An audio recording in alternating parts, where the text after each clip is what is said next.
I'm Mr. P.S. Abdul Karim, CMD, a creative group based in Mumbai. And with this, let me also welcome all our colleagues from ICM and the different stakeholders, supporters of our initiatives, and especially this fortnightly webinars we have been organizing.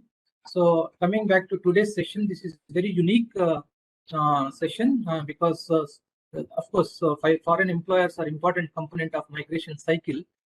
But I think perhaps in the last 2 years, this is a subject we did not discuss in detail. As I said, that we have a fortnightly meeting on various subjects related to migration cycle. So this is actually more important for us to learn more than really share our experience, because it is something which is relatively new to us. So, but before that, let me add a brief background. What is India and GCC doing so far? I think GCC region is very, very important in terms of the numbers, where about 9 million Indians have been working there. They have been there. So that is important aspect. And we have the various MOUs with almost all the 6 Gulf Cooperation Council countries, which basically take care of the welfare and security and safe stay of our Indian workers. So in addition to this, what we are looking at is particularly in terms of the new situation which arose since March 2020, the COVID. So we are looking at trying to make the facilitation of migration smoother, though it is still yet to give the results. But in that aspect, one of the aspects is to see that how we can engage better with the foreign employers. So as I said, that we have a digital platform called eMigrate, which was supposed to be basically for taking care of the needs of migration from India to 18 select countries. In our classification, we have they are called immigration clearance required countries. So where the people, Indians who are not having qualification good enough to take care of themselves. So basically, we identified those people, and those people going to certain countries. So we came to conclusion that those are countries the Indians going need a special assistance. So the eMigrate was basically limited to those 18 countries, Indian going from India to those countries. But now, so on that basis, there are about 200,000 foreign employers from those 18 countries have already registered with eMigrate. So that facilitates the easy recruitment of Indian into those 18 countries. But now what we are looking at is to expand the scope of registration of foreign employers beyond these 18 countries, so they can register on eMigrate. So there will be much more opportunities for Indian migrants beyond those 18 countries. So that started recently, and we are hoping that more and more foreign employers who are looking for Indian talent, Indian workforce, can have opportunity to register on eMigrate and recruit Indians directly. Of course, there are some other facilities without registering on eMigrate also. They can directly recruit and without going through our recruitment agents. So without going into this subject in detail, let me move on to say that COVID created a lot of difficulties, but at the same time, there are the change of dynamics, new opportunities. The employers, their own circumstances changed, and their own vision for the future changed. So their own outlook for recruiting of particular talent is changed. So this is very dynamic process. I think it is difficult to fathom at this stage. But I think this whole idea of today's meeting is to understand that what are these dynamics happening, and to listen from experts, particularly in the field, to understand so how to come up with solutions to meet the needs which are coming up. And just to add that my colleague, Mr. Vinay Kumar, would be talking more in detail about how this registration of foreign employers works on eMigrate. So I will not delve into that one. But with these few words, I'm very much looking forward to hear from you, all of you, and to learn on this subject, which is relatively new for us, but it is very important in the new circumstances. With these few words, I want to thank everyone and warmly welcome for this discussion. And thank you so much, Surabhi and Priyadarshika for organizing this. Thank you once again.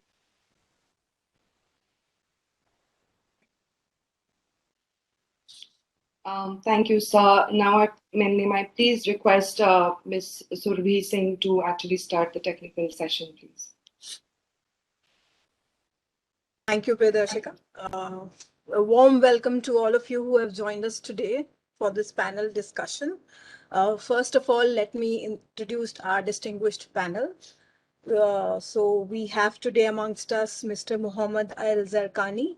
He is the United Nations Resident Coordinator and Chief of Mission Bahrain. Mr. Paulo Salvai, Senior Employer Specialist, ILO Regional Office for Arab States. Mr. Simon Menzies, he's Senior Manager Employee Welfare Transgrad Group UAE. Vinay Kumar, our colleague from OEPG Division.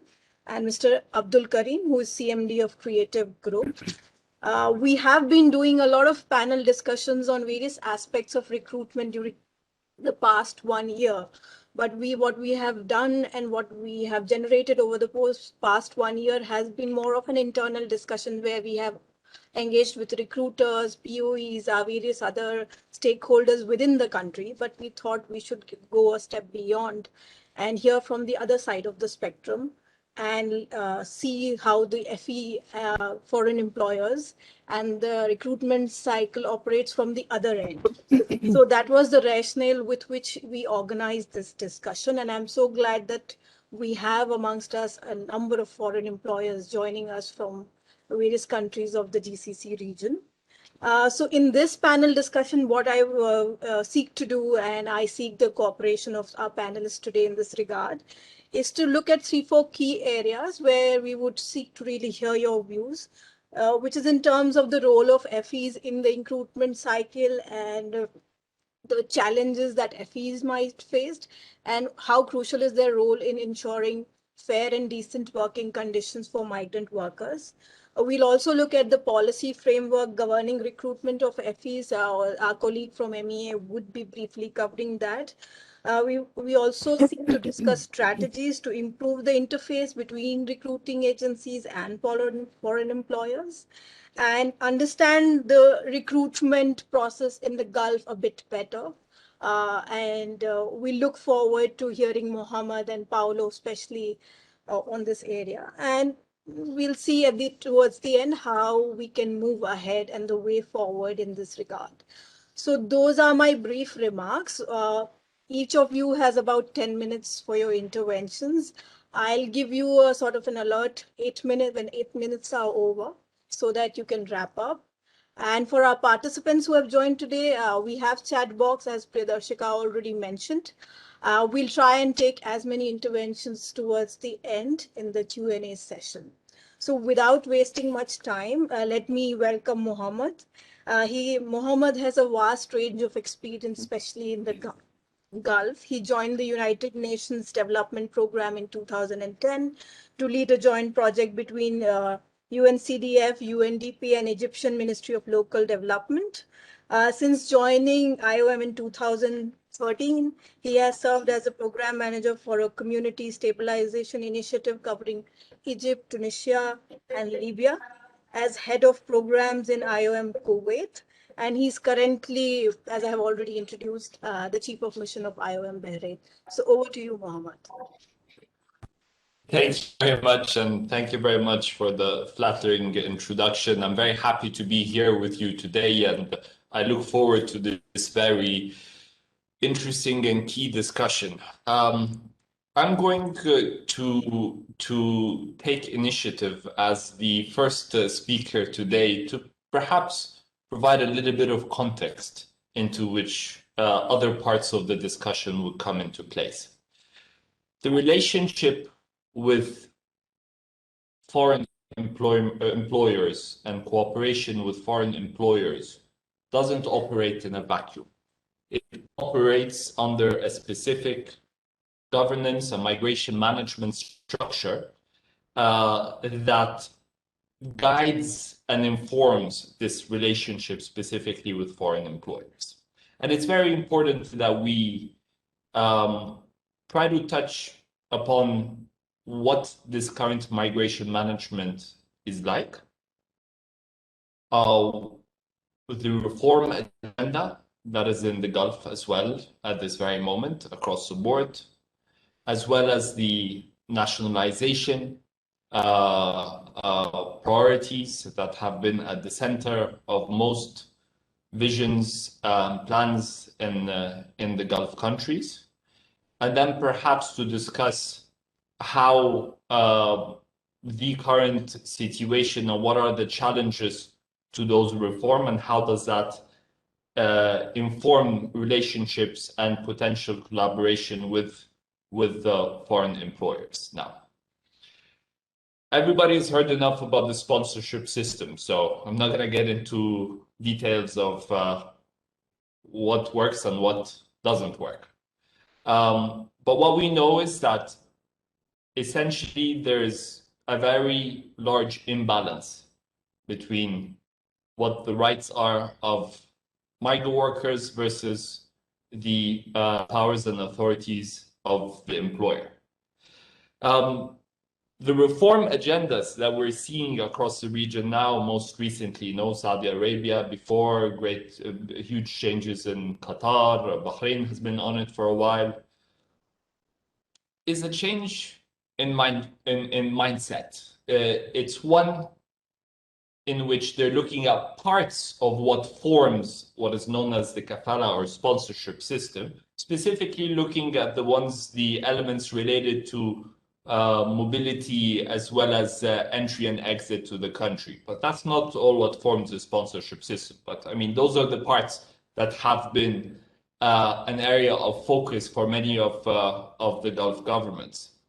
And they've been looking at how to facilitate these parts to kind of lessen the imbalance that is there in terms of the power relationship between employers and migrant workers. And this in itself is a big shift.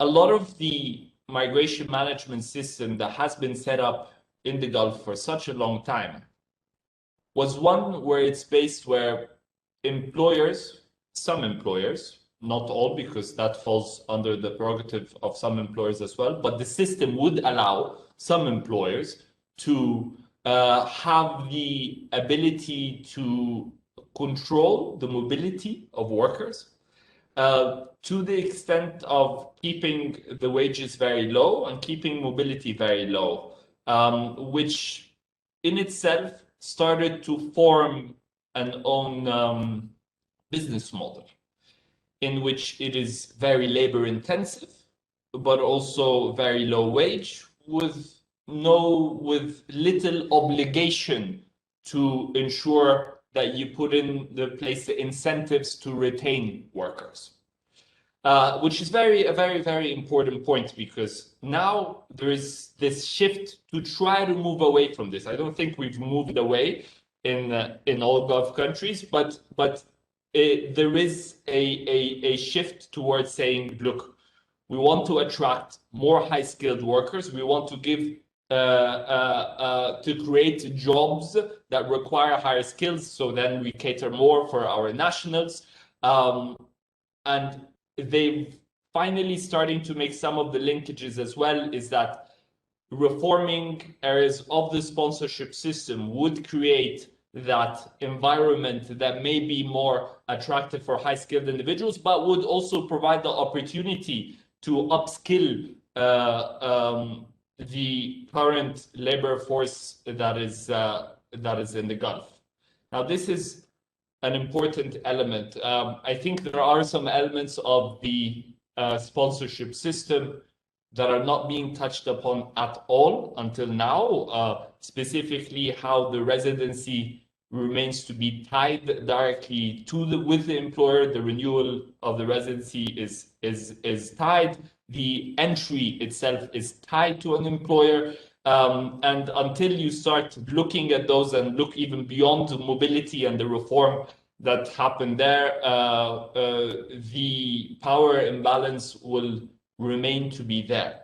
Of course, many employers, and I'm sure we're going to see examples of foreign employers speaking here today, have at their own initiative and have taken some very positive steps to guarantee workers' rights and so on. They even go beyond what the obligations are from the host country.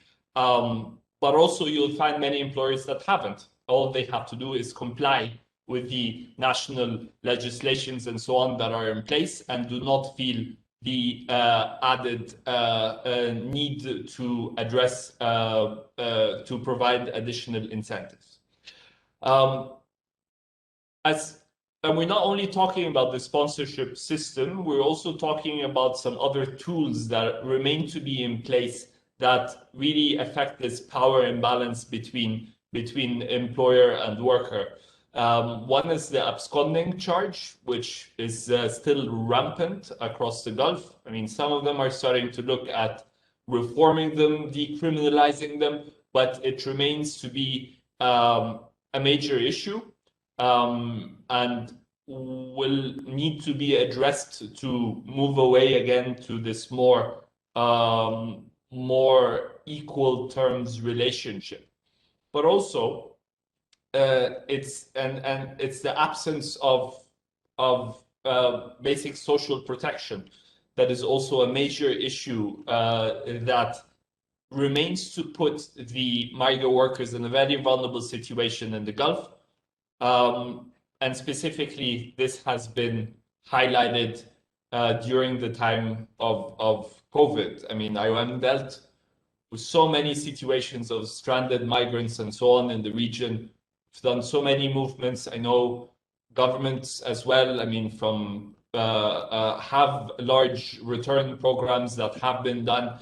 It really showed a lot of the frailties of the system and the available social protection mechanisms that are in place in specific host countries.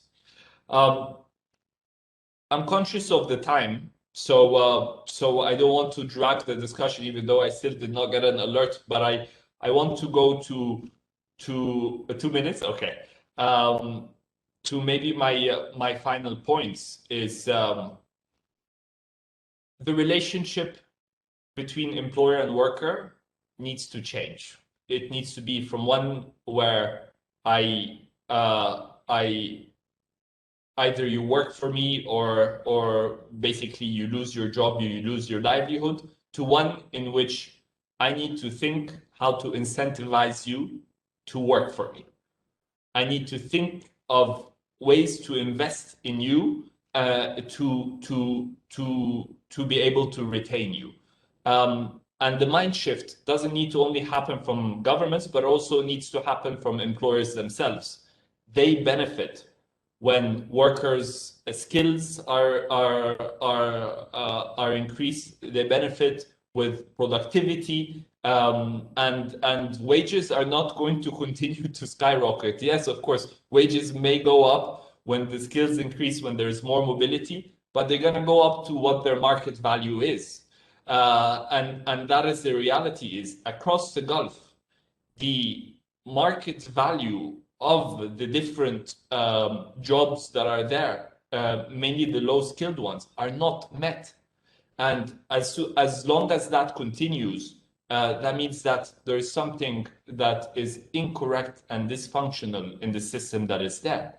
So the mindset change needs to be from governments, but also mindset needs to be changed from employers themselves, in which they continue to see the value of investment in the capacity and the skills and the rights of their workers, and how that would bear with positive rewards. So I'll stop here and I look forward to the rest of our discussion. Thank you very much.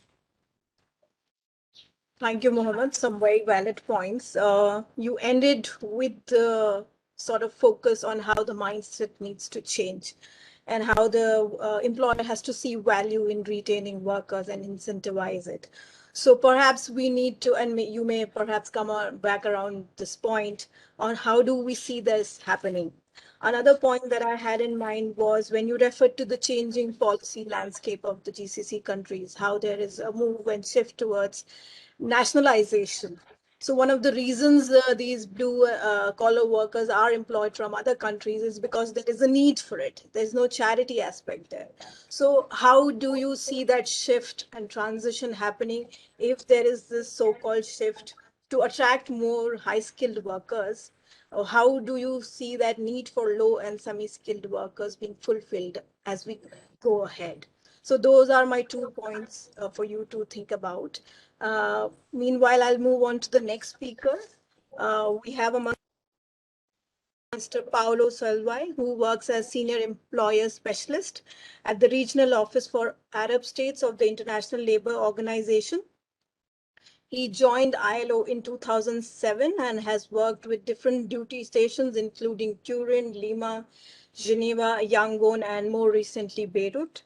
He has a 15-year experience as a trainer and advisor in governance and management of employers and business membership organizations. So I now invite Paolo to make his interventions. Paolo, 10 minutes, and after 8 minutes, I'll give you a heads up.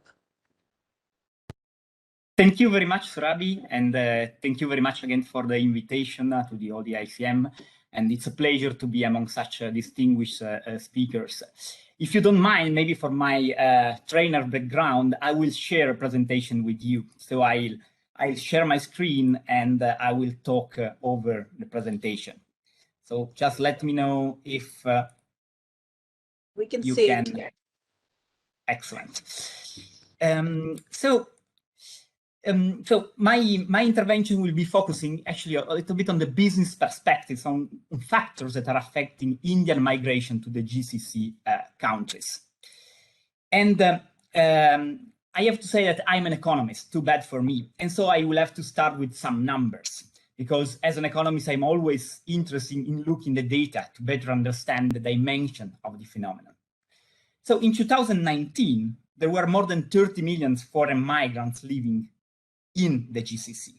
And the number of migrants is exceptionally high in all the UAE countries, with peak in the United Arab Emirates, 88%, and Qatar, 77%. If we look in absolute terms, Saudi has the highest number of migrant workers with over 13 million migrant workers in 2019. So it is very clear from the table that the GCC countries have somehow grown dependent on the migrant workforce to fuel their economic growth. Let's now have a look at the Indian migrants. So I hope that this number from UNDSA coincides more or less with the numbers of the Minister of the External Affairs in India. But in 2019, there were around 18 million Indian migrants worldwide, and more than 50% are in the GCC. So it is natural, I would say, that the issue of Indian migrants in the GCC is a very important issue for the Indian government. But I want to make another point. Remind from the previous table, 30 million migrants in GCC and over 9 million are Indian. So this means that 1/3 of the migrants in the GCC are from India. So it is natural, in the same way that GCC governments and employers pay due attention to labor migration regulation of Indian workers. And the Indian migrant workers are really vital for the success of the GCC businesses and society at large. Let's now have a look at the distribution per country and disaggregated by gender in this table. So in absolute terms, in 2019, more than 3.5 million Indians were in the UAE and more than 2.5 million in Saudi, you can see from this table. I want also to draw your attention to Oman. And so why Oman, you might say? Because, well, in Oman, half of the migrants are from India, whilst in the other country, Indians represent 1/3 or 1/4 of the migrants in Saudi. So these are countries where, the policies that are going on are of particularly relevant for Indian and for the employers in the GCC. So why so many numbers? And I will promise I will not show others.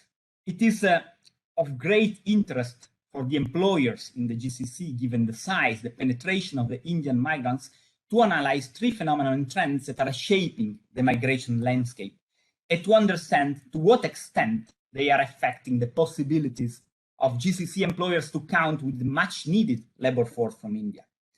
And they are in this slide.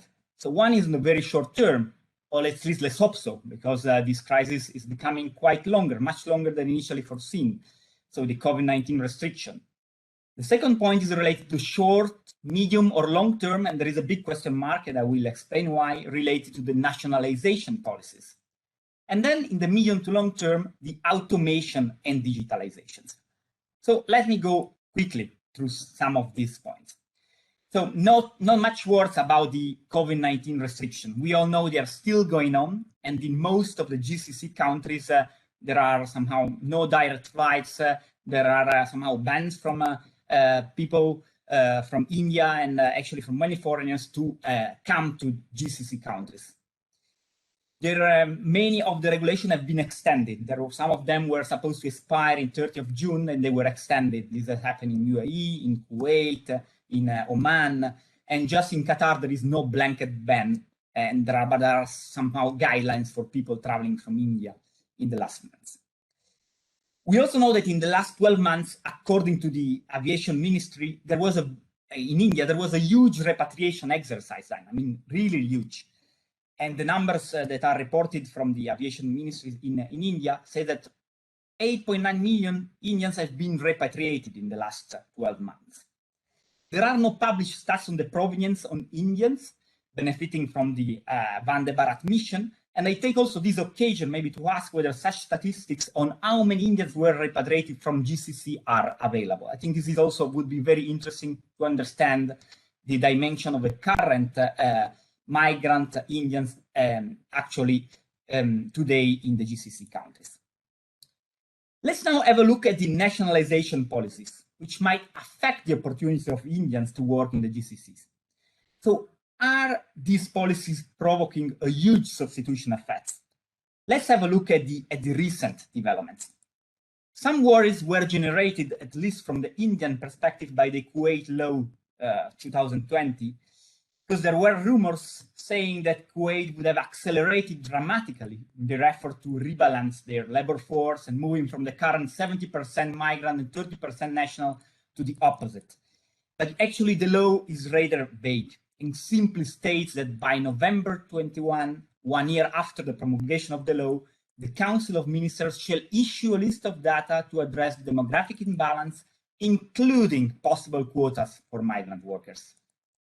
So it is highly unlikely that huge changes will be pushed by this law. And let's remind them the numbers that I presented before. I mean, 73% of the population in Kuwait is migrant. I mean, was migrant in 2019. So there is little demographic space for huge substitution effects in the years to come.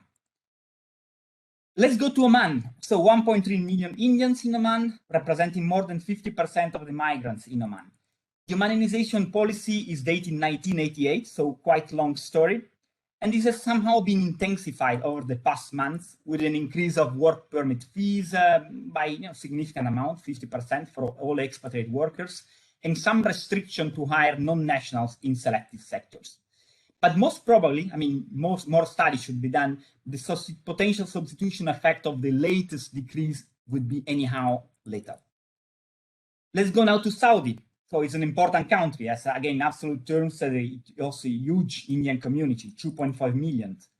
So the Ministry of Human Resources and Social Development published further changes to the NITACAT program, the Saudization program that will come into effect as from December 2021.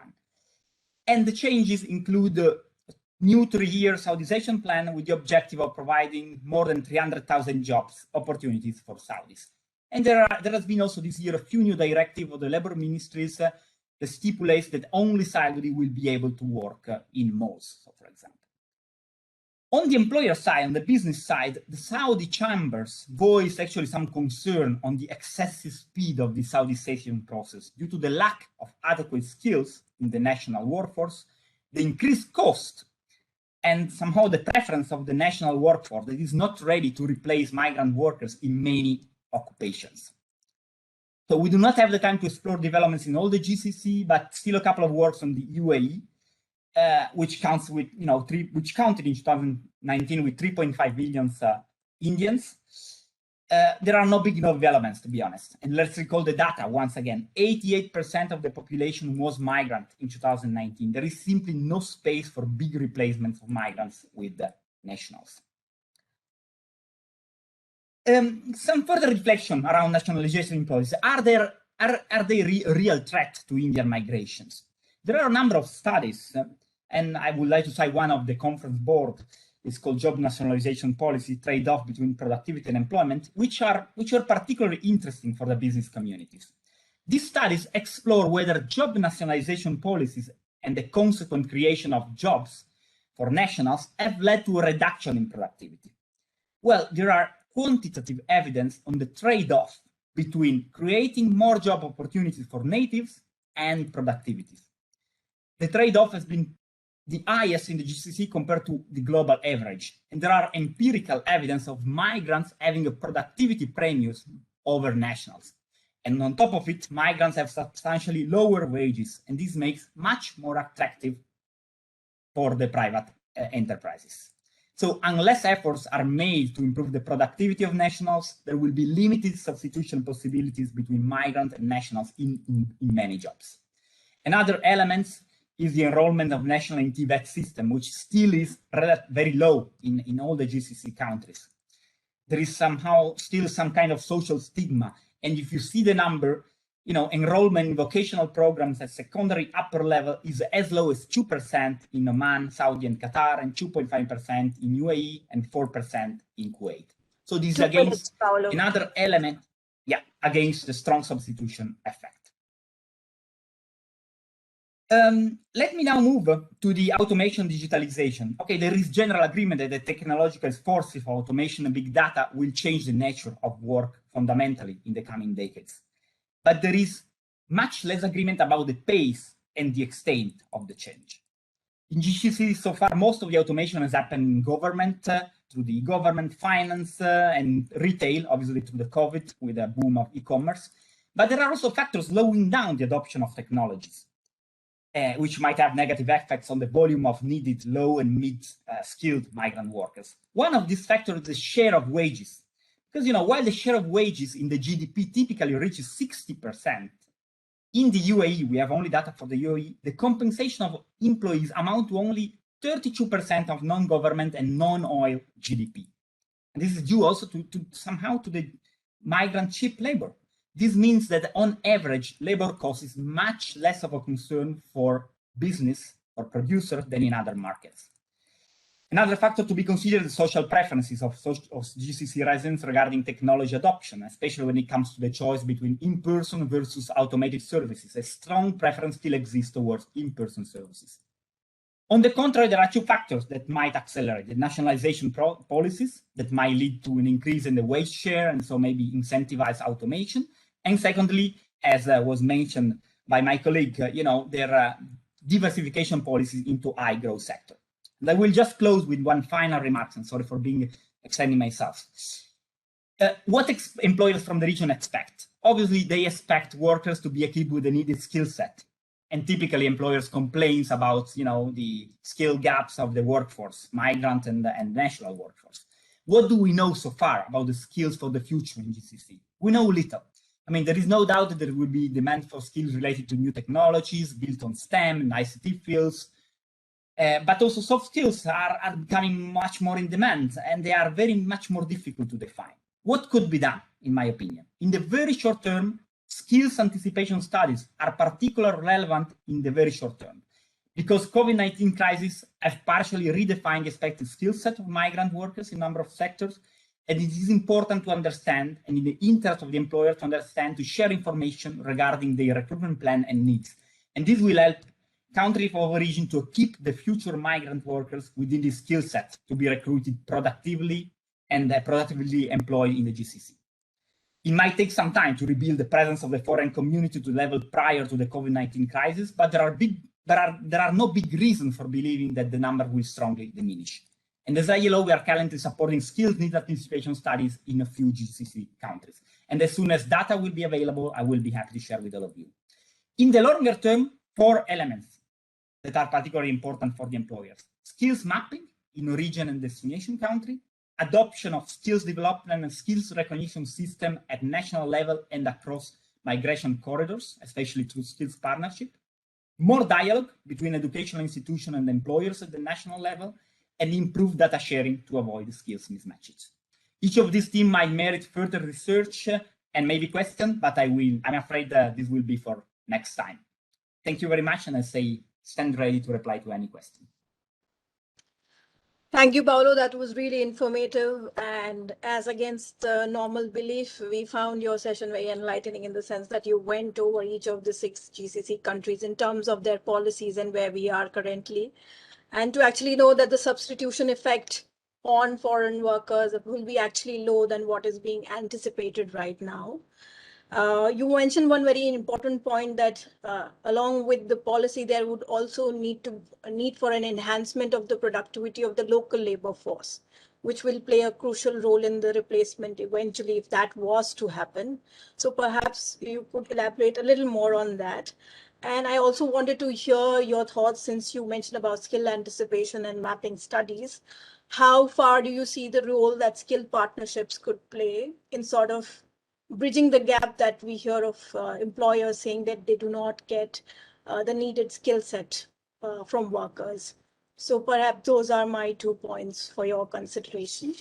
I'll now move to the next speaker, who perfectly fits the sequence. He's from UAE, Mr. Simon Menzies. He's Senior Manager Employee Welfare and Relations from Transguard Group, which is one of the big employers which recruits from India. Mr. Menzies is an experienced operations manager with a demonstrated history of working in the outsourcing offshoring industry. He's skilled in the field of negotiations, sales, strategic planning, business development, and sales management.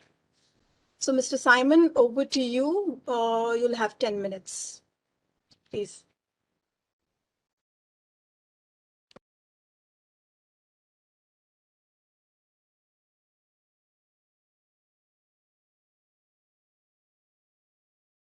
Are you there?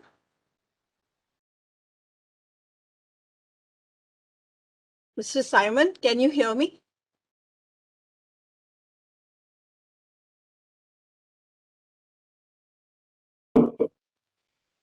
Can you hear me? Yes, yes, please Thank go you, ahead. thank you, Surami, and thank you, Paulo, for your wonderful views. And I hear you about the market conditions, and this is a valuable session for migrated employees. I will purely speak on the experiences that we face, as an employer, because I'm an employee of one of the largest employer in this region, and having been managing labor, the unskilled and skilled employees for a long time.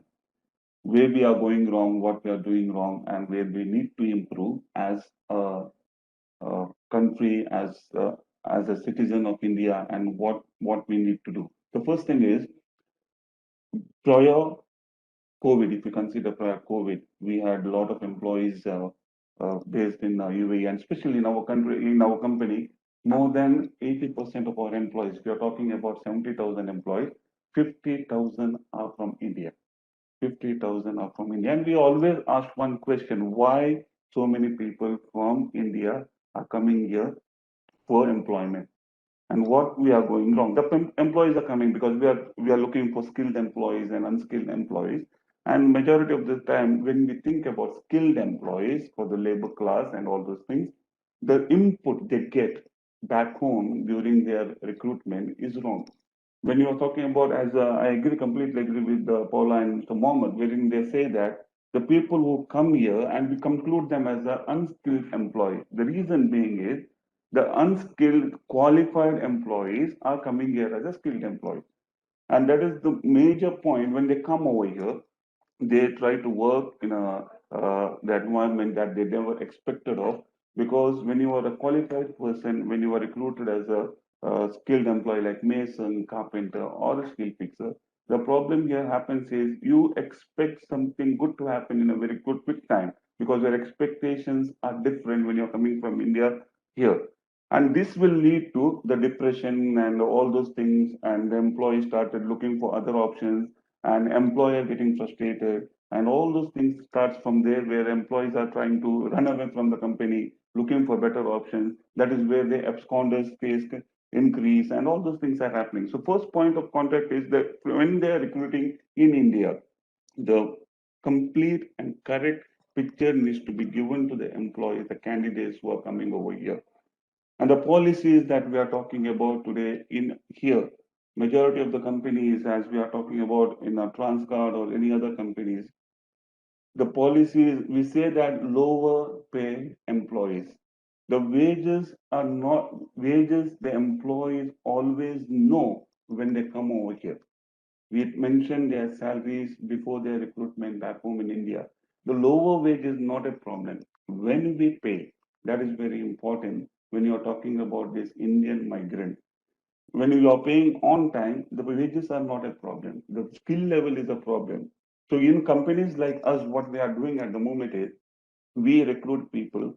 We know that they are skilled employees, they recruit as skilled employees, but we check their skills. We have our in-house skill development center. As soon as they come over here, we will send them to the skill development center. We check their skills, always check their skills, and we inform them that your skill level is like this. You need to improve. We send them for the training for the first 15 days. They go through the training, they get themselves skilled so that they are prepared for the market requirement. That is where we have been very successful over the last 15 to 20 years, where large volume of people are coming from our region, and we are managing to deploy so many people in the various markets here. We are having around 100 countries employees are there working over here in Transcard, and this is one of the reasons we have been very successful over the years. And at the moment, we're struggling. We're struggling because Indian market, Indian people are not coming over here due to the flight cancellation. And there are a lot of opportunities that here for our people, our skilled people. So first thing, when we're talking about this, we need to make sure that this flight cancellation need to be sorted out as soon as possible, so that this market can take people, as many people as possible. The second and very important thing over here is when you are talking about companies like us, when you are recruiting people to the companies like us, we are having a wide range of businesses within our company. We are not only talking about the construction, we are talking about the security, we are talking about the facility management, and every field of this has a lot of scope in the current market.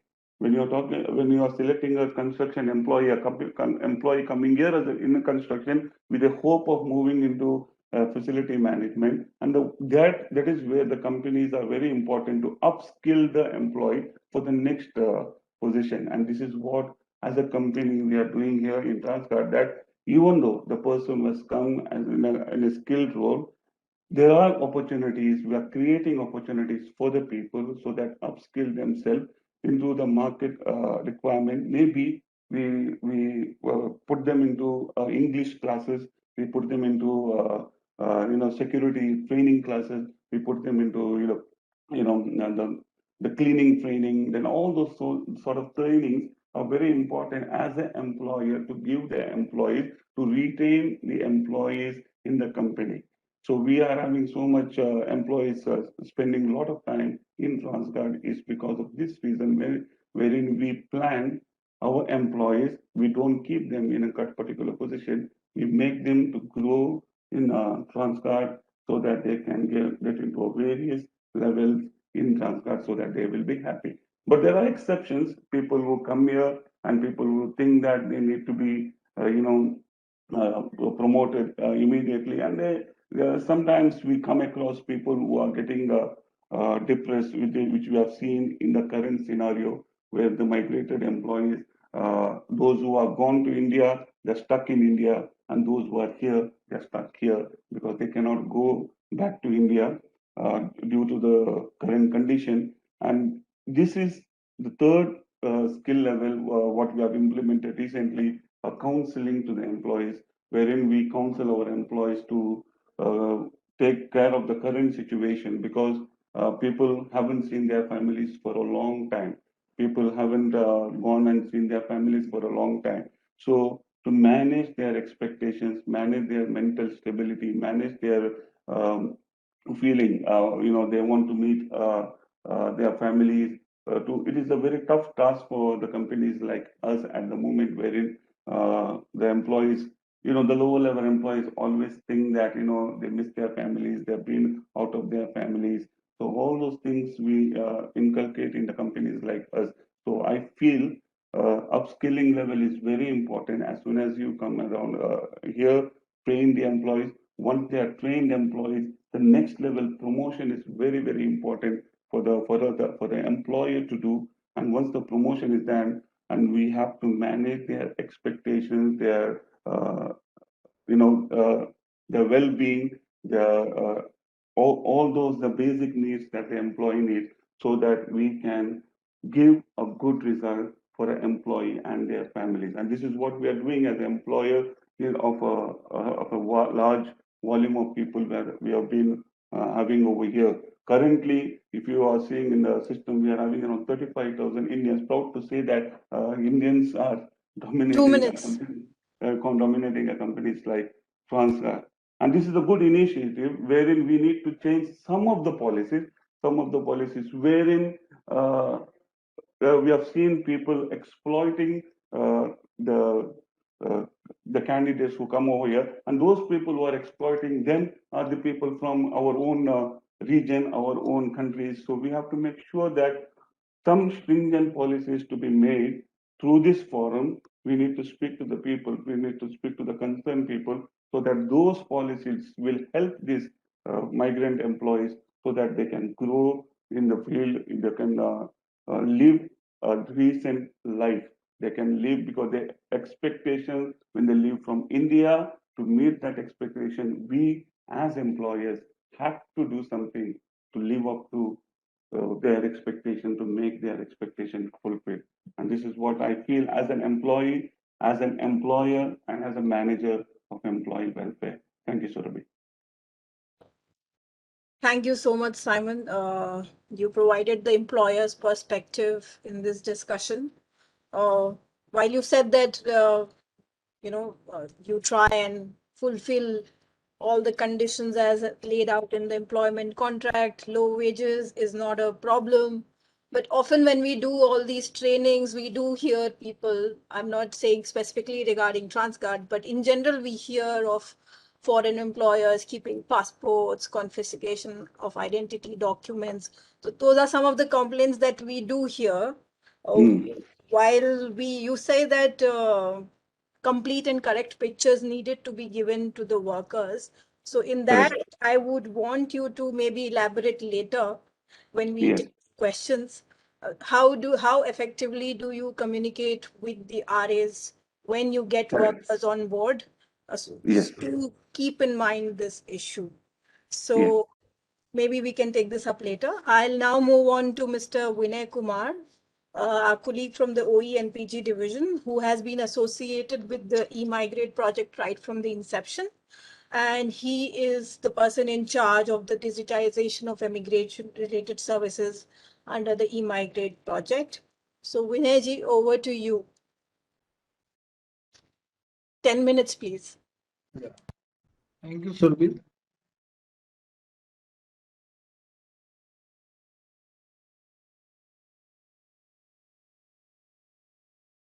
Good afternoon, everyone.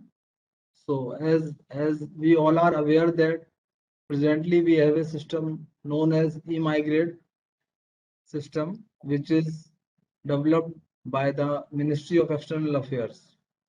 And prior to the system, there could be a very flexible system between employer and the recruiting agent. So they could do the way they could do the recruitment the way they want.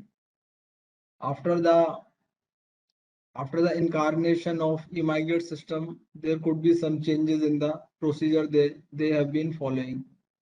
So we have this difficult role to manage the expectation of employer and the recruiting agent as well. And while the system is primarily designed in such a way that immigrant or the potential immigrants, they should be getting more and more information possible. So we are trying our level best to reach to the actual immigrant, as Mr. Simon from TransGuard is saying, the actual picture is not given to the employee. So what they should expect. So we are trying to bridge this gap, but definitely there is a cooperation element involved from the employer as well as the recruiting agent to provide that clear picture to the immigrants. So in the beginning we will have a short presentation, and so I'm sure everyone in this room is aware about the system, how it works, what kind of features it has, and the system started since 2014, and the foreign employer registration module came in operation in June 2015. So since June 2015, we have very large number of employers who have got registered in the system, and we are very keen to know from them whether which part they are liking, what kind of difficulties they are facing, which part they want to be modified, or which part they really do not like at all. So we have a very brief presentation, and if question answer are there, we will definitely take in the end of this discussion. Yeah. So it is a very comprehensive system developed to facilitate the smooth recruitment and immigration of Indian workers going abroad. And it has many features like the registration of recruiting agent. So the recruiting agent who requires the registration certificate from Protector General of Immigrant, they are all registered in the system. And the feature, as we were talking, we have introduced in June 2015, exactly 6 years ago. So the employers can also get registered. And through this way, we were able to introduce some kind of transparency as well as the participation from employer. We were able to increase to some extent. And the ECR country foreign employer registration started in the June 2015, as I was saying, and recently in the month of June we have also started the provision for the employers who are located in the ECNR countries. So lately we are receiving interest from various countries or their government directly that they need the skilled manpower. And we will also see during the presentation how India can meet that skilled manpower requirement to ECR countries. Definitely UAE, Saudi Arabia, and other GCC countries are the primary recruiters. But definitely there is a need which are coming from other places as well.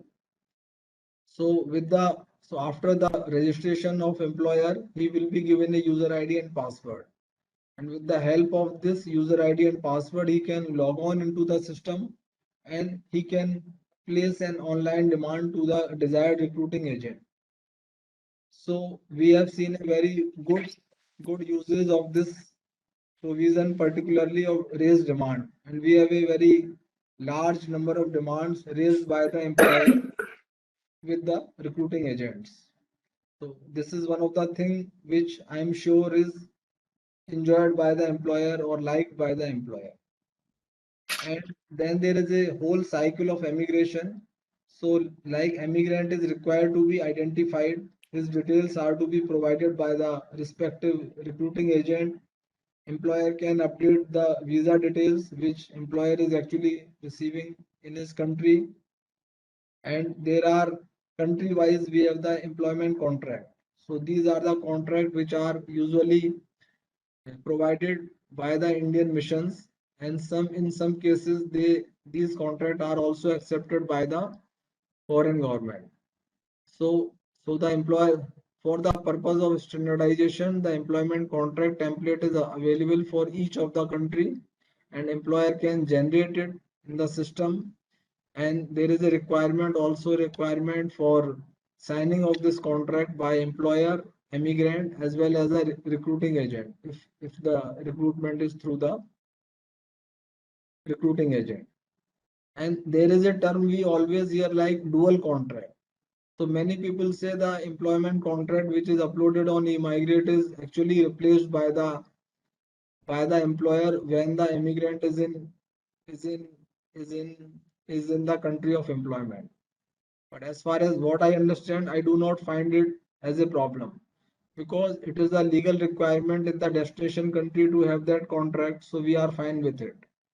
With the employment contract which is uploaded on eMigrate, we ensure that the basic terms and conditions, including a salary and other facilities like leaves and other benefits, are covered in in the in the employment contract, which is recognized by both as well as RA and employer. And recruiting agent being a signatory on it, he has to find way with the employer that whatever contract is signing in the destination country, all those terms and conditions are included. Yeah. So other features we also know that like there is a requirement for immigration clearance of ECR passport holders who are going to ECR countries. So all GCC countries are ECR countries as we are aware of it. So a very less percentage of ECR passport holders are actually there. So approximately the total number of immigrants who are going to the ECR countries, so only 15% are ECR passport holder. So the system does not create any trouble for in the free movement of the immigrant, so they can definitely go directly without coming on the system. So if someone says that because of eMigrate the immigration could have been reduced or decreased, so the eMigrate is only covering around 15 or less than 20% of immigrants. So it is not coming in a way of any kind of immigration in terms of numbers. Other facilities which definitely help employers as well, like the passport details of immigrant are verified with the passport database of Ministry of External Affairs. So the passports details are maintained by another department of ME itself, and the provision for online payment of fees, which is very common for all systems. And there is another feature for purchase of online insurance policy. So as ECR passport holders are mandatorily to seek EC, the ECNR passport holders, they may not be seeking EC, but we have provided them a self-registration provision, so they can or their employer can also register them and purchase this policy online. So Vinayji, this 2 minutes. yeah. So this should help the employer as well to cover certain kind of risk. The policy is very low cost and it has very wide coverage. And the e-migrate data is also provided to the immigration authorities of India. So we are able to keep track the travel details of the immigrant when he has departed from India, when he has arrived back, or like that. And definitely there is an integral option to grievance processing. So I may need 1 or 2 minutes extra because I have some interesting data to show. So Maybe you can go to the data part, Vinayji. yeah. So we are directly going to data part, and so right now we have around 1500 Indian recruiting agents who are registered in the system. So employer has a direct access to 1500 recruiting agent. So we know that in ECR countries like UAE or Saudi, the employment system is very mature. But to other countries where employer are not much in touch with the Indian recruiting agent, they can choose any of recruiting agent directly online, and then later on they can contact them. So in the last 4 years, there is a 50% increase in the number of recruiting agents. So it is a very good kind of jump we have seen in the last 4 years. Next. And as we are seeing that the top 6 GCC countries, we can see the number of employers registered in last 6 years For UAE 48,000 plus, Saudi Arabia 49,000, then Qatar 16,000, Oman approximately 3,000, then Kuwait 75,000, Bahrain 6,000. So approximately around 2 lakh employers are registered in the system. It also shows that the system is smooth and people are able to register.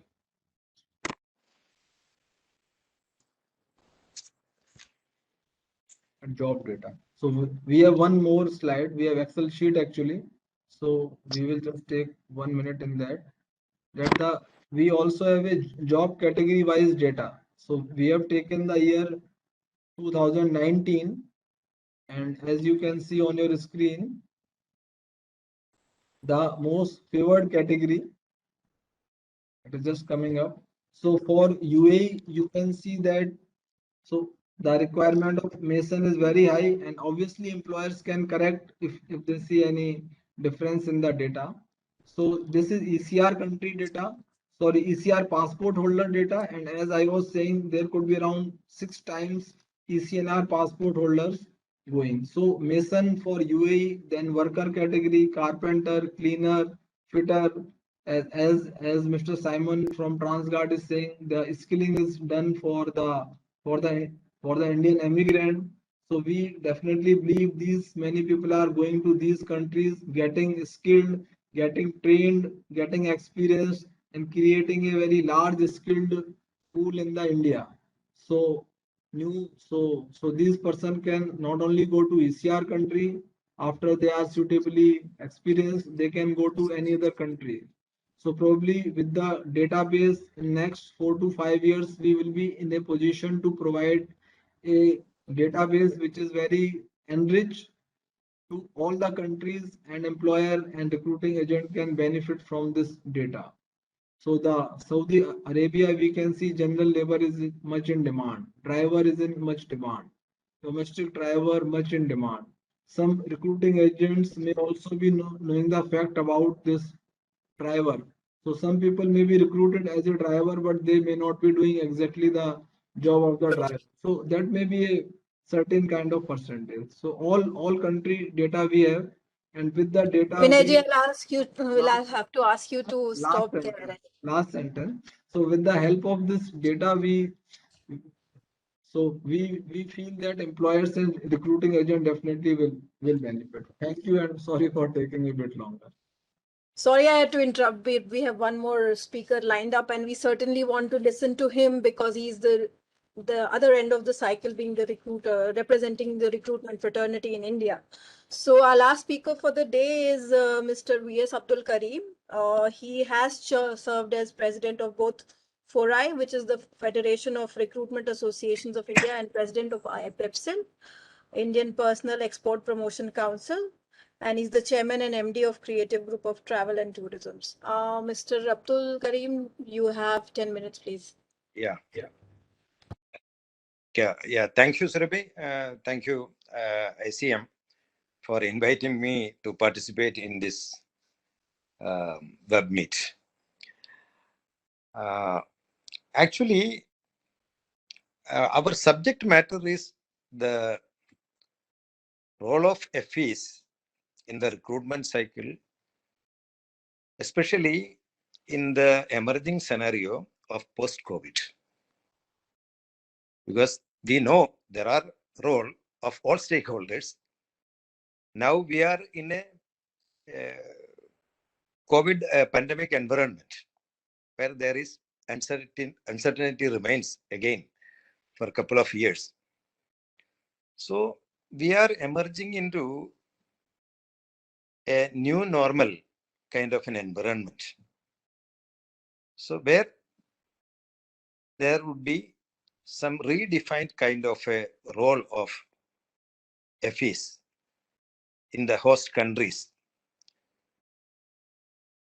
There will be the accommodation, etc. There also has to be restructured as per the COVID norms for the time being, which will be expensive for the FEs.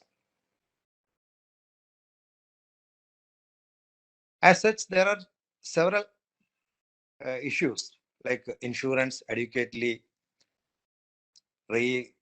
defined as per the pandemic norms.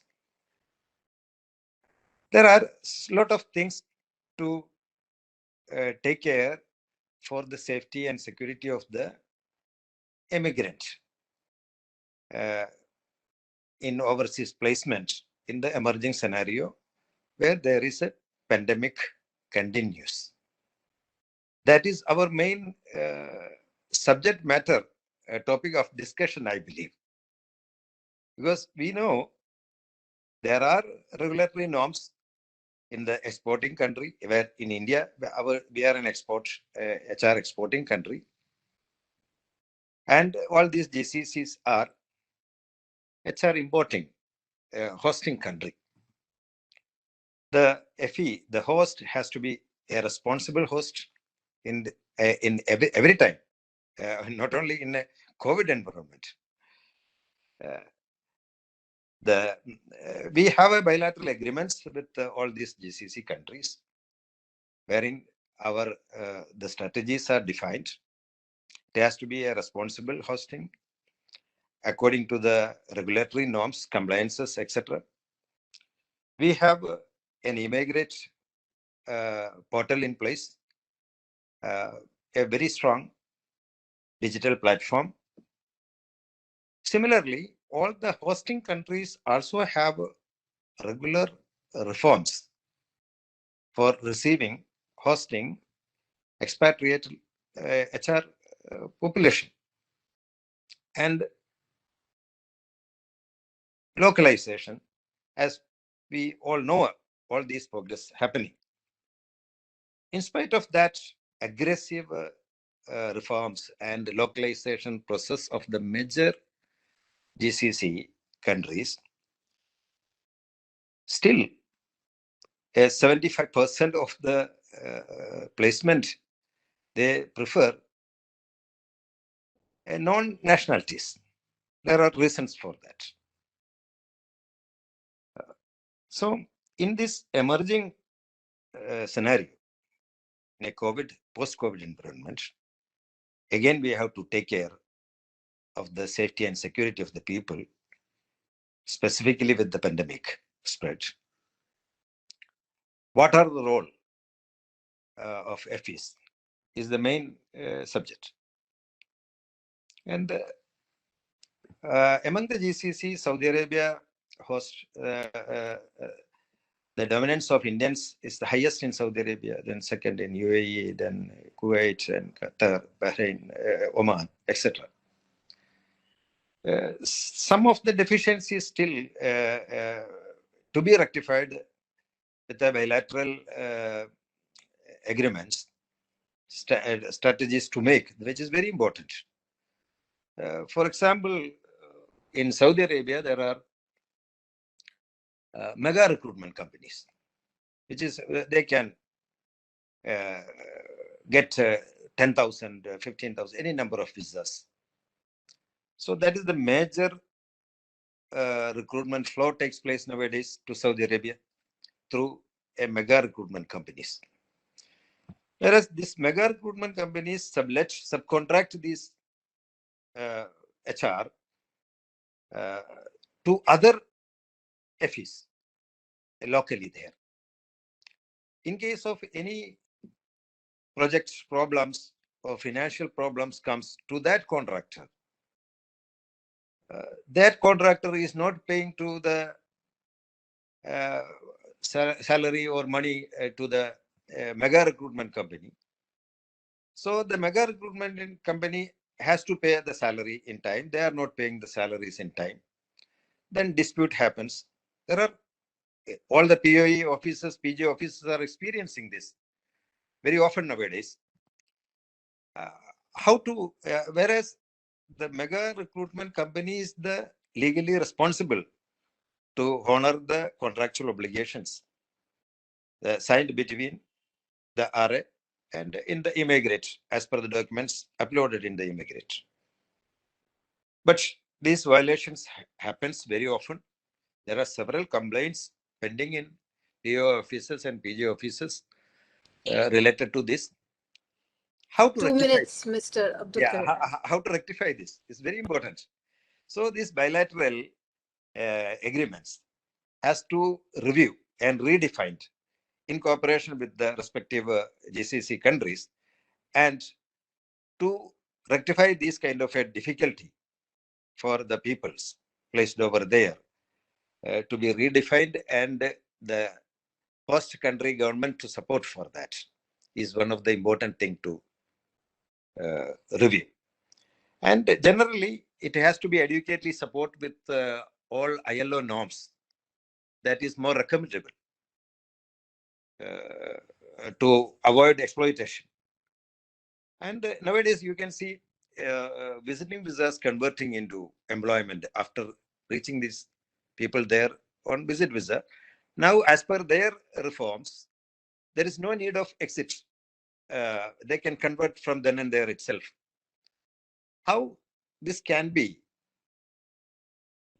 accountable in an e-migrate portal? The objective of the portal, e-migrate, is not taking place in that kind of a process. So e-migrate also has to be featured accordingly. And the FE there, who is converting them to employment and giving them an employment there, has to approach Indian embassy of the respective country and e-migrate has to have a feature to register them. Then the accountability will be there. And that candidate also will be safe and secured as per our regulatory norms. This is very important aspect. Mr. Vinay will be hearing this. I know Mr. Vinay from the inception. I used to sit occasionally with him for all kind of changes.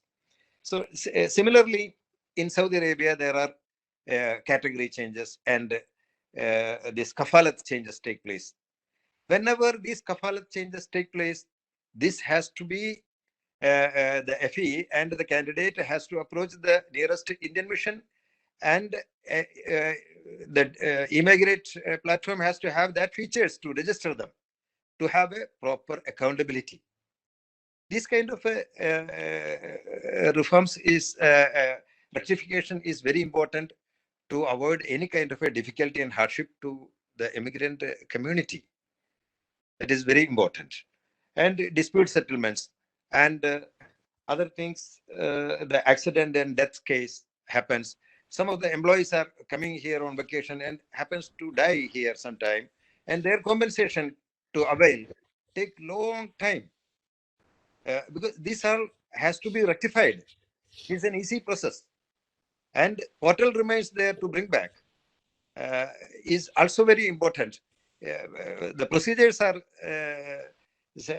simple, but exploitation is not taking place.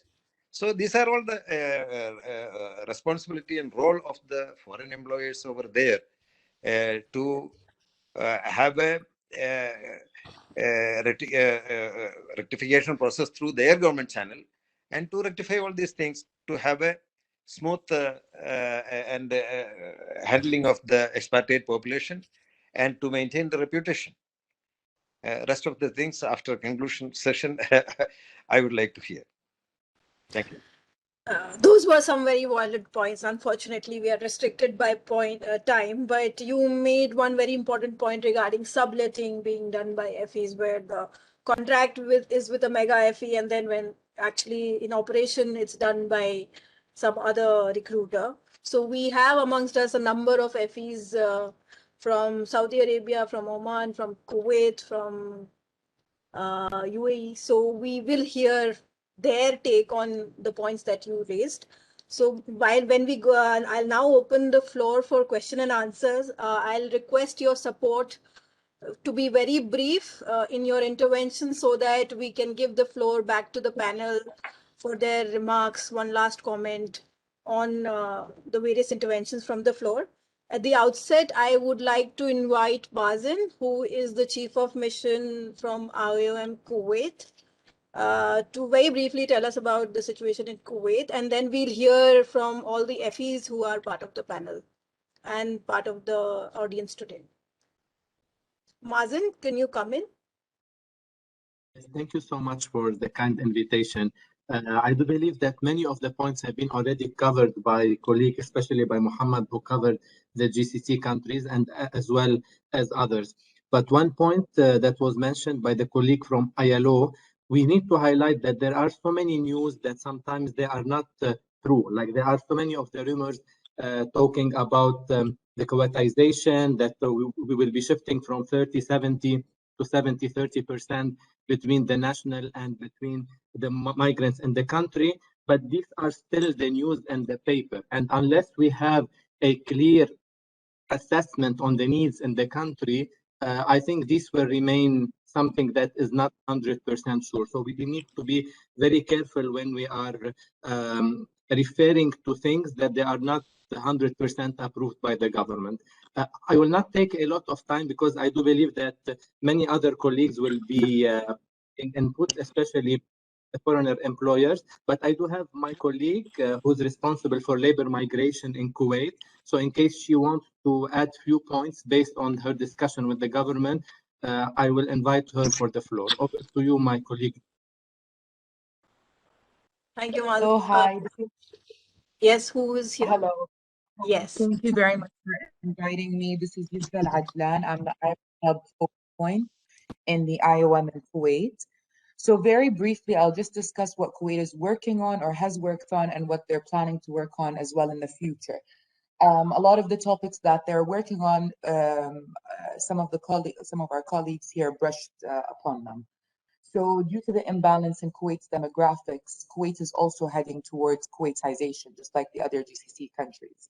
However, through the government's work with the IOM, Kuwait is focused on simultaneously implementing ethical recruitment and Kuwaitization at the same time. So we at the IOM just concluded the Strength Project, the pilot phase, and the outcomes were that Kuwait has trained and licensed recruitment agencies in the country and is on the way to mandate IRIS ethical recruitment training to all RAs, recruitment agencies in Kuwait. So that's what the government is aiming for. They have a very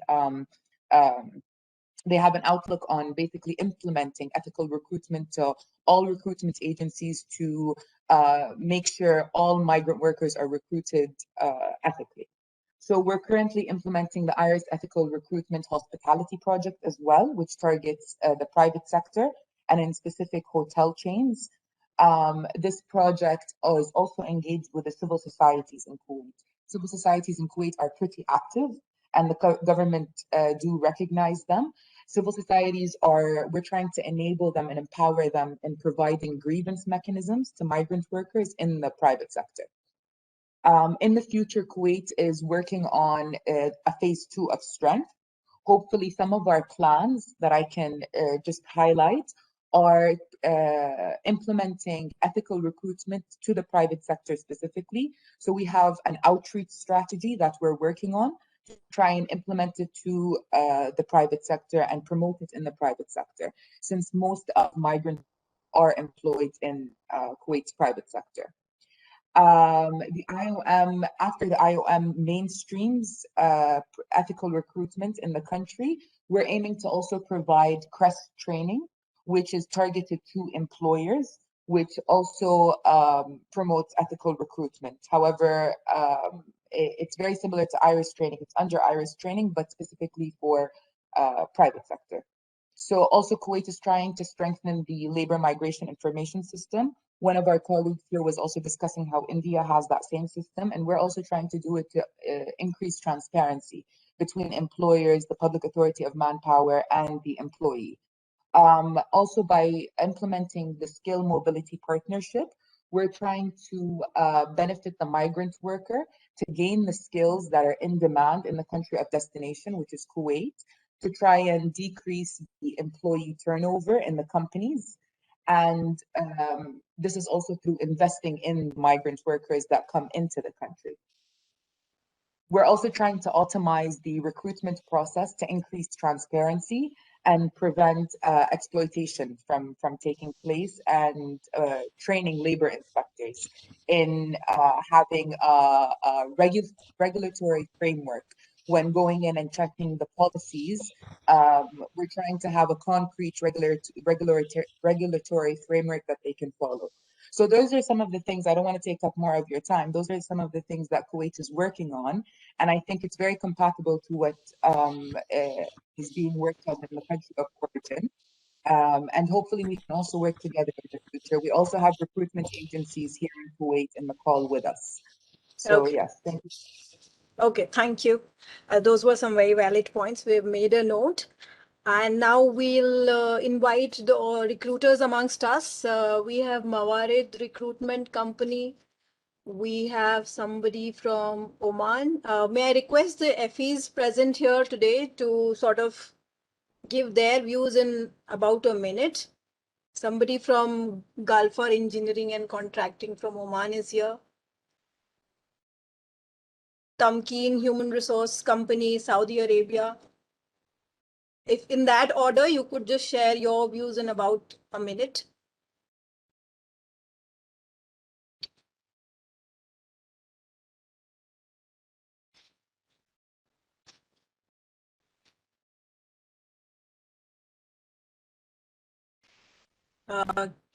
Is anybody there from Mawarid?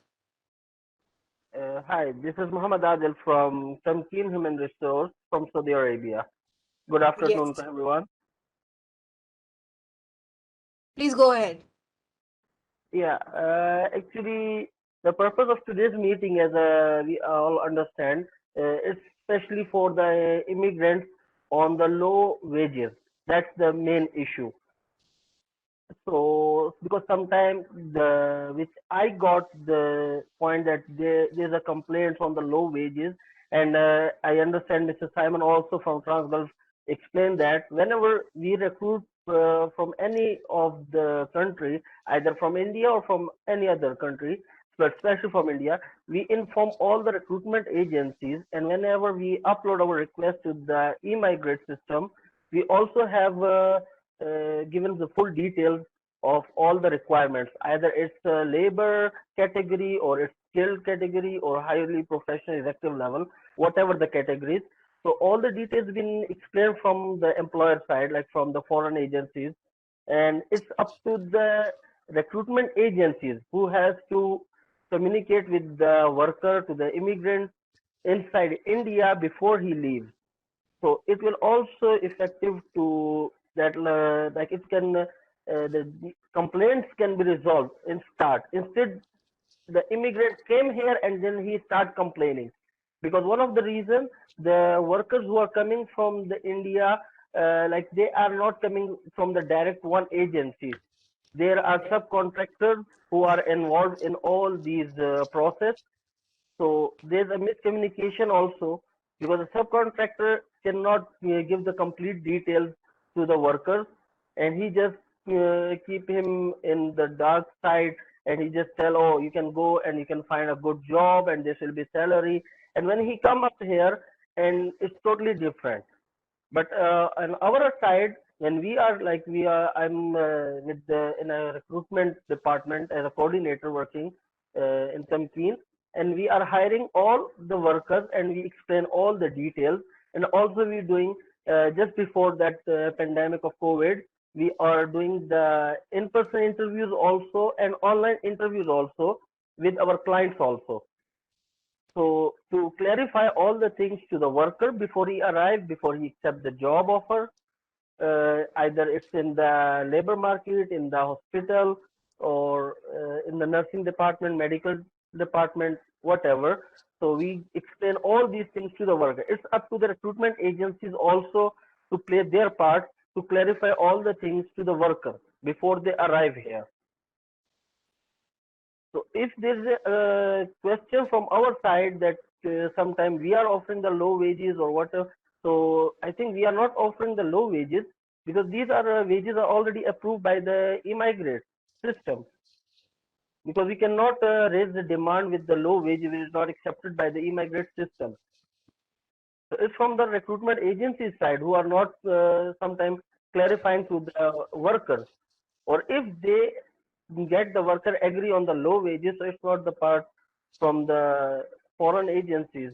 They cannot be blamable. But from our side, we are doing our best to provide. We are hiring a lot of numbers from India. Even that pandemic situation, we are keep our interviews going on. So soon we have the flights, we can have the workers here also. We are have providing them like the best as we can, the accommodation. We facilitate them with all the IDs, with their ATM before they leave to the work.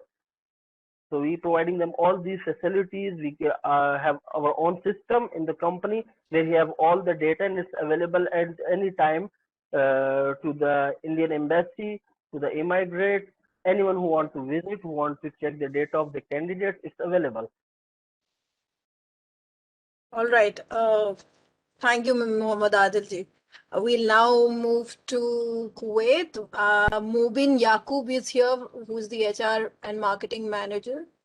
Mubin, you want to come in and say a few words?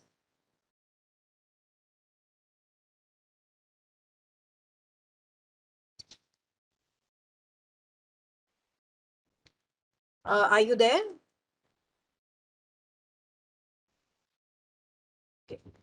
Do any of the RAs would want to come in to the point which was being made by Mr. Adil?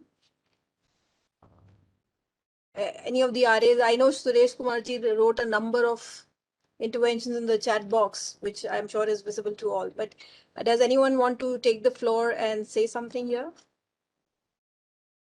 Yes, Surabhi, this is Dr. Suresh Kumar. Yes, Suresh Kumarji. Very briefly, please summarize whatever you have said. Yeah, I just want to add you a few points in this thing. Basically, the problem which the immigrants are facing from the FEs are mainly on the salary, what the salary has been committed here and what they are getting, and sometimes the overtime, their accommodation has many issues, then quality of the food, medical facilities, insurance, and the other these are the concerns of the immigrants. This has to be sorted out, and plus mainly the three types of recruitments are happening. Actually, it's basically all the multinational companies are doing a free recruitment where they bear all the expenses for the recruitment, including the professional fees of the recruitment agencies.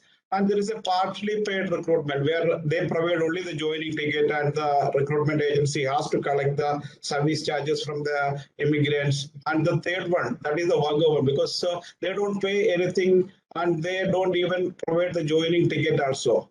And problem is that these illegal recruitments are happening, lot of things, and these illegal recruitment agents are providing money to these foreign employers for getting these visas. This is the baddest thing is happening, and this is against the ethics of the recruitment. This has to be curtailed, and that's the reason I always telling that actually we need to defend the role of FE, RAs, and immigrants.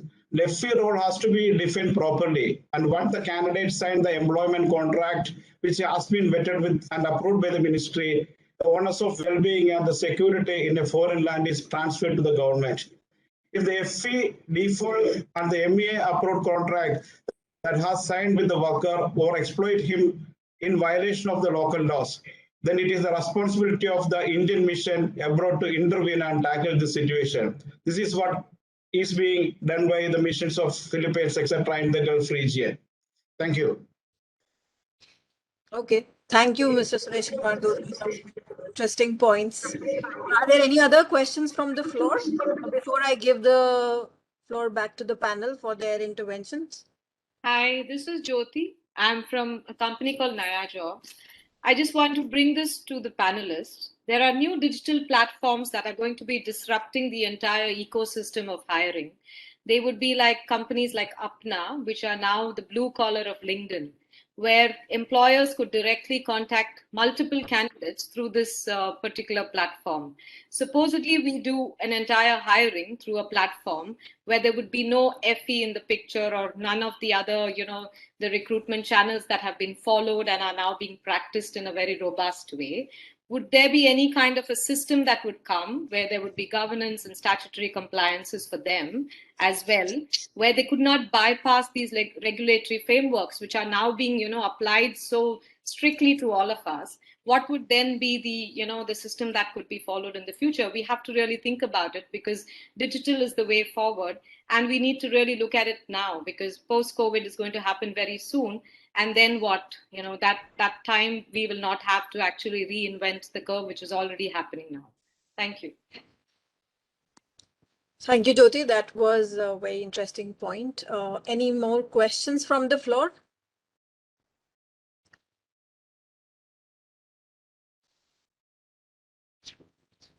If there are no more questions from the floor, then I'll just give the floor back to the panel to sort of respond to the various questions in the chat box and what they've heard from the other panelists and from the floor. So 2 minutes each to each of the panelists. I'll start with Mohammed.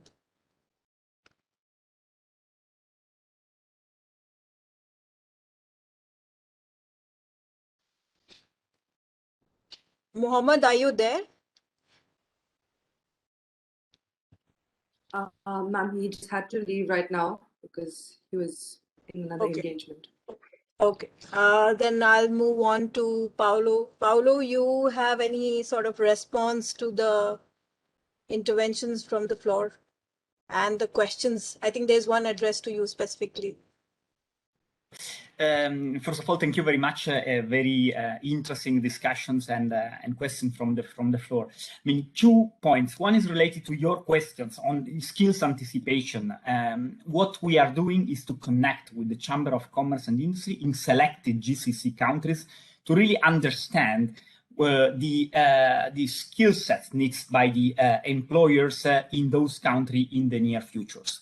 So I think this is an interesting exercise that has been done by the ILO in other countries, in other parts of the world, and we are trying to replicate the same methodology in possibly 3 countries right now, which are Oman, Kuwait, and Bahrain.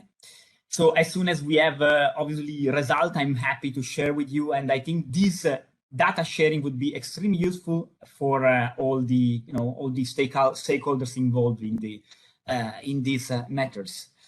Regarding the platform, I want really to be brief. It's a very complex, I think, discussion, and digital platform in every field have created unprecedented opportunity for workers, business, and society. But at the same time, they pose serious threats to decent work and fair competition. So what I can just recommend, and I will share maybe if you allow me to do so to the chat box, a very comprehensive report that was published this year by the ILO on this matter, including the part on recruitment that has been a major piece of research of the ILO, collecting stories, information, data over the last 6 years. I think this might be interesting, and maybe trying some of the answers might be found over there. Over to you, and thanks again for the invitation. Thank you, Paulo. I'll now move to Simon. Simon, your thoughts in about 2 minutes on the various queries and questions raised about FEs and the recruitment practices. Thank you, Surabhi. I've heard everyone speaking about it. It's not always recruitment is wrong. We have to think that, it's they are doing their level best to get the demand to the various companies that is required in UAE market. It's sometimes, yes, I do understand there are, the sub-agents, they are involved, but majority of the time we have to understand that people know where they are going, what they are doing, where the communication has to be extremely clear right in the first stage and after coming here. I feel we say that, we don't meet the employee expectation is only because of the conversion rate they do, and once they come over here, the expenditure is little higher than what is expected. So I feel when we do a clear communication in the beginning stage, during the recruitment, before their departure, and after coming here, after the departure, after they reach here, definitely will help this process. And it is a good initiative because everyone needs to involve. This is for better results. Just want to say that we have to reach to a stage wherein we control our these processes compared to other countries, there are some stringent policies are there. If our government, through this forum, if we can make a stricter policies, definitely we can lead, we can lead up to, we can change our image as a country, because we are a good country, qualified country, and people from India are extremely qualified. The skilled one, for the qualified people, let them come as a qualified roles, not as a skilled employee. This will be mitigated if we come to a proper policies. And this is a good initiative. And if whatever help is needed, from our side, we are always there to help you out. Thank you very much for inviting me and calling me for this wonderful event. Thank you. Thank you, Simon. Now, Vinayji, do you have any points to make?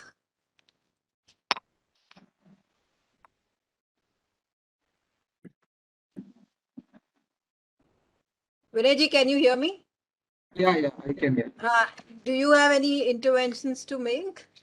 Yeah, I have few points. So someone Yes. asked, Jyoti asked actually, so what kind of digital platform can hindrance the employer's activity? So as I was mentioning that when we moved from a physical system to the e-migrate system, obviously there are some technical challenges, and obviously there are some process related challenges and a practice related challenges also. So definitely there were some difficulties in the beginning, but later on, as we can see in the numbers, our system is working smoothly.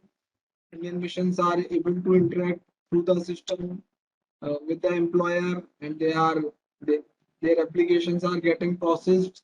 So I think there could be challenge whenever we move from one system to another system, whether it is a physical system to digital system, or even from one digital system to another digital system. And one person, Mr. Rafiq, has said that migrant is unique, and we should prepare it for facing all challenges and getting better protection for all workers. So as ministry is trying to collaborate with most of the countries, primarily in GCC and also outside GCC. So we are collaborating information like related to salary, actual employer name, working conditions, working hours. So definitely there could be some integrations also, like Saudi Arabia or UAE system may be integrated with e-migrate system. So it will become further hassle free. No more manual application to be applied on e-migrate. So definitely we are moving to many directions, and we can definitely see some positive results in next 1 year. Thanks. And now we'll move on to our last panelist, Mr. Abdul Karim.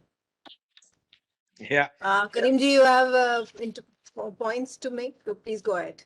Yeah, I have few suggestions to minimum rectify some important points.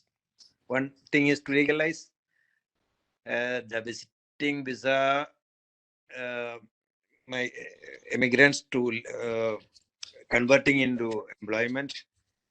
The e-migrate system has to be adequately featured and rectified. Similarly, the kafalat change, the sponsorship change, also has to be rectified, featured accordingly, so that immigrants will be legalized and protected. One thing. Another thing, to avoid exploitation, the MOU signed between India and these GCC countries has to be adequately rectified as per the regulatory conditions of our country, which is there in the e-migrate system, and it has to be aligned with the host country's labor norms, where then the any contract executed by the FEs with the immigrant as well as with the RAs has to be adequately supportive and as per the policy. then such kind of exploitations can be avoided in certain way. And now the main role of overseas placement is entrusted in a technology and this digital platform, and FEs are a felicitator. So RS liabilities should be bare minimum. Lifelong RA should not be responsible, because we have a system in place. You have a regulatory norms in place. We have Indian missions there. They are connected with this immigrate. So if all these rectifications done, there will be minimum exploitation, I believe. This is what the message I wanted to convey to the Ministry of External Affairs. Mr. Vinay is there. The RF fraternity is keep on sending all these suggestions to rectify. So there should be a regular feature of rectification in the immigrate system accordingly. Thank you, Sarabi, for inviting me again to participate in this. Yeah, Mr. Abdul Karim, I would like to make a small point. So if Yes, you sir. have any of your pending issue as far as any technical functionality is concerned, please let me know, maybe here or maybe separately, maybe through email. So we will promptly try our best to take it up. Thank you, Mr. Vinay. Thank you. We are doing that. Thank you.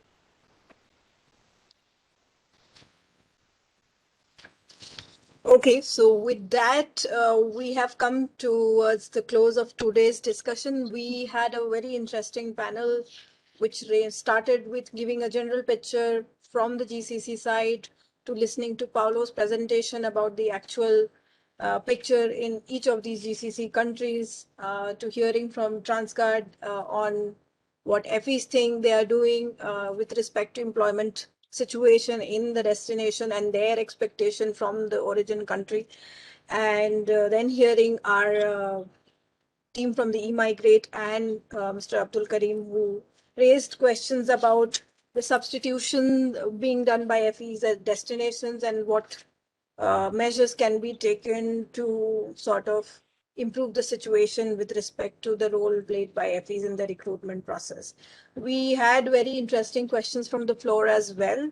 So we've made note of whatever questions and queries that you've made in terms of addressing them. And if need be, we'll do another round of consultations with more FEs as well, so that we can have a more vibrant discussion, just hearing in terms of different country perspectives and hearing from more and more employers. So those are some of the thoughts as we come towards the close of this particular discussion. But I thank you all for joining today's discussion. To our distinguished panel, Mohammed had to leave because of some prior engagement, but thank you to all of you who have joined us today. Thank you to the wonderful audience who were very engaging and continuously kept giving us their thoughts in the chat box as well as during the Q&A. And to all our regular participants, thank you all. We came back after a month's time, but we'll keep up the momentum now. So thank you all for joining. Before we close, I'll request all of you to turn on your cameras so that we could take a virtual group snap, and then we'll close.